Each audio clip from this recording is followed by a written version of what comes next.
Depuis des temps immémoriaux, le cacao est un trésor gardé au cœur des civilisations anciennes. Mais où cette histoire a-t-elle commencé? Quelle est la véritable origine de ce fruit sacré?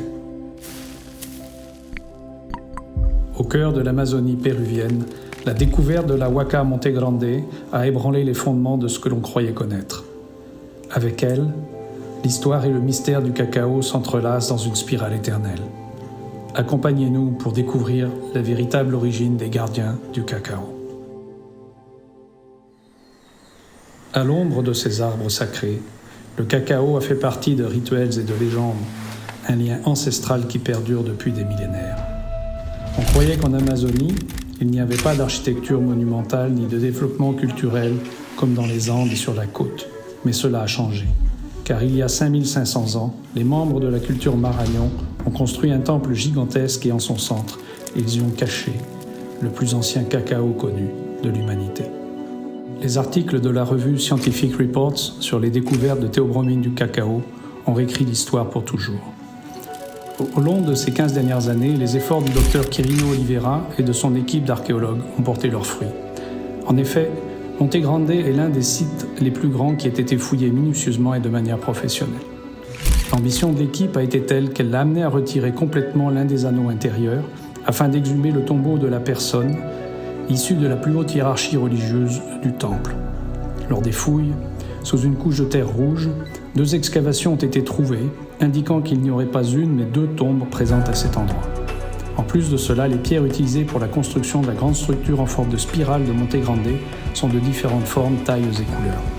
Mais le détail le plus important est que les pierres de rivière ont été utilisées pour symboliser la force de l'eau et le féminin, tandis que les pierres extraites des collines symbolisent la force de la montagne et le masculin, comme expression de la dualité humaine.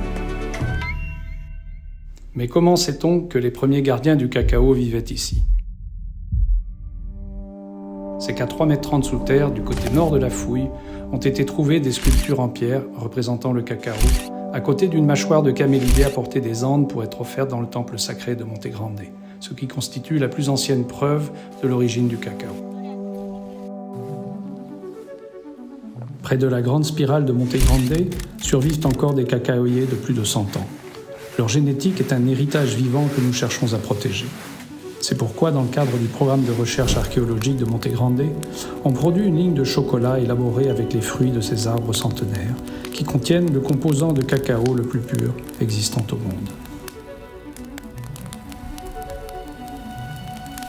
Sur la base des découvertes de théobromine du cacao de Monte Grande, un volet de recherche sur le cacao archéologique dans les cultures précolombiennes du Pérou a été développé. Et ainsi, des preuves de la présence de ce cacao dans diverses découvertes archéologiques ont été apportées. Evert Thomas, dans son catalogue du cacao du Pérou, soutient que d'un point de vue génétique, la domestication du cacao près de Monte Grande aurait son origine à Nauta, dans la province de Loreto, au cœur de l'Amazonie péruvienne, d'où il serait arrivé à Monte Grande par la rivière Marañón. On pourrait alors affirmer que la route du cacao est la suivante. Partant de Monte Grande en Amazonie péruvienne, puis passant par les Andes, le cacao a ensuite traversé les Caraïbes pour arriver au Mexique d'où il a été transporté en Espagne, puis s'est répandu dans toute l'Europe comme partie des trésors conquis. L'équipe dirigée par le docteur Quirino Oliveira a non seulement transformé les connaissances sur le cacao, mais a également joué un rôle vital dans la conservation d'une espèce d'une énorme valeur génétique et aussi dans la préservation de sa dimension mystique. Aujourd'hui, ils sont plus que des chercheurs, ils sont les véritables gardiens du cacao.